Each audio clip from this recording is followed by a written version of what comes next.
Long, long ago, in a quiet African village surrounded by rivers, forests and fertile land, there lived a young woman named Musenga.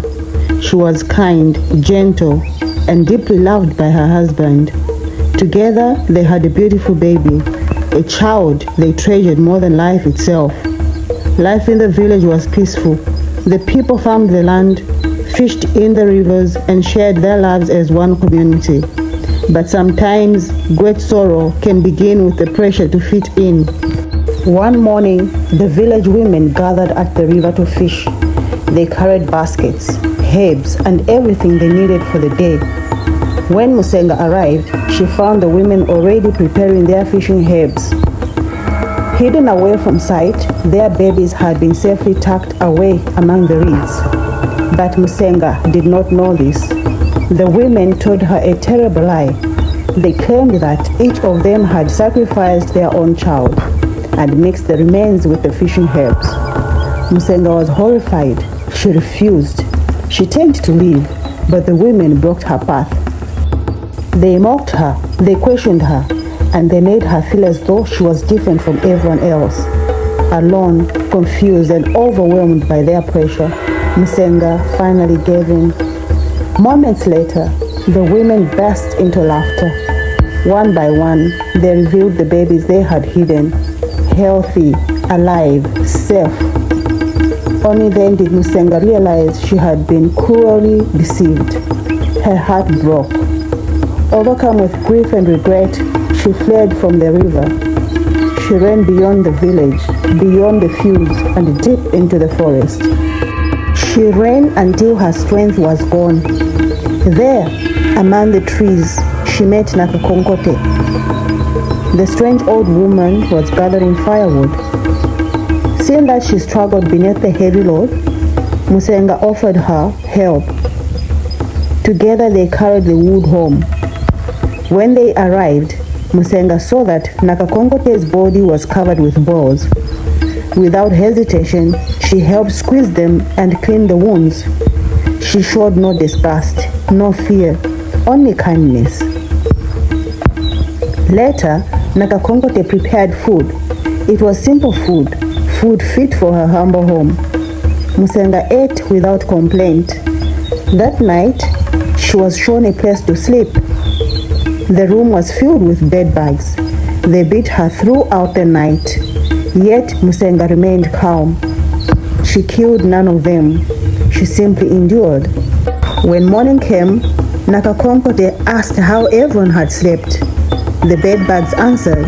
They spoke of a kind-hearted guest. They spoke of a woman who had harmed none of them. Some even confessed that they had eaten so much that they had died from overfeeding. Nakakonkonte smiled, for she now knew the true character of her visitor. And so she gave Musenga instructions. She warned her about the strange things she would encounter on her journey. She warned her not to laugh, not to mock, not to react, and not to eat anything she might find along the way. If she obeyed, she would find what she was seeking. Musenga thanked her and continued her journey. The forest soon became stranger than before. Trees with breasts stood among the others. Some trees walked, others danced. Many strange wonders appeared before her eyes. Yet Musenga remembered the instructions. She neither laughed nor mocked. Then she discovered a magnificent feast, food fit for a king. The aroma filled the air. But though she was hungry from her long journey, she did not touch a single morsel. She continued onward. At last, she arrived at a mystical place. There, she was given a hard-shelled fruit. She was also given instructions. Ahead of her would be 2 stones.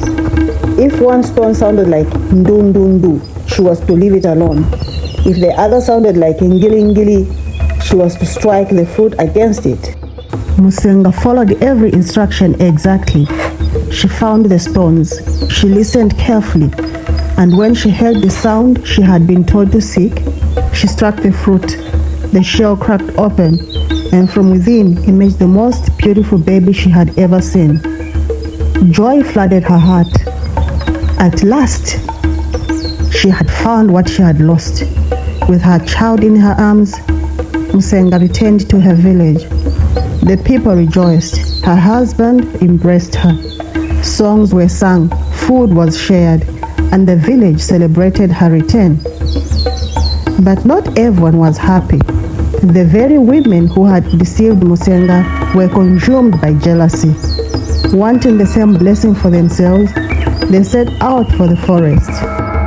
They found Nakakonkonte gathering firewood, but unlike Musenga, they refused to help her. When she asked them to squeeze her boils, they recoiled in disgust. When she offered them food, they refused to eat. And when they slept among the bedbugs, they crushed and killed everyone they could find. The next morning, the surviving bedbugs reported what had happened. They spoke of cruelty, they spoke of pride, and they spoke of guests with ugly hearts. Nakakonkonte sent the women on their way. She gave them the same instructions she had given Musenga, but they ignored every word. They laughed at the walking trees, they mocked the dancing trees, and when they found the feast in the forest, they ate until they could eat no more. At last, they reached the mystical place. They were given the same hard-shelled fruits and the same instructions, but once again, they did the opposite of what they had been told. When they struck the fruits, what emerged filled them with terror. Half-bodied babies crawled from the broken shells. The women screamed and fled, but the babies followed all the way back to the village, and as they followed, they cried out, "Mayo mpemba, mayo niwe bampele, mayo mpemba, mayo niwe bampele." Again and again, their voices echoed through the village.